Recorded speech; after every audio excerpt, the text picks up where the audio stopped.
جویریہ بن اسما نے امام مالک سے بیان کیا، ان سے زہری نے، ان سے سالم بن عبداللہ بن عمر رضی اللہ عنہ نے، ان سے ابن عمر رضی اللہ عنہ نے کہ عمر بن خطاب رضی اللہ عنہ جمعے کے دن کھڑے خطبہ دے رہے تھے کہ اتنے میں نبی اکرم صلی اللہ علیہ وسلم کے اگلے صحابہ مہاجرین میں سے ایک بزرگ تشریف لائے، یعنی حضرت عثمان رضی اللہ عنہ۔ عمر رضی اللہ عنہ نے ان سے کہا، بھلا یہ کون سا وقت ہے؟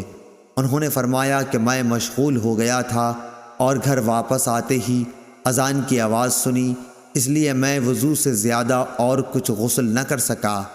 حضرت عمر رضی اللہ عنہ نے فرمایا کہ اچھا وضو بھی، حالانکہ آپ کو معلوم ہے کہ نبی کریم صلی اللہ علیہ وسلم غسل کے لیے فرماتے تھے۔ صحیح بخاری حدیث نمبر 878۔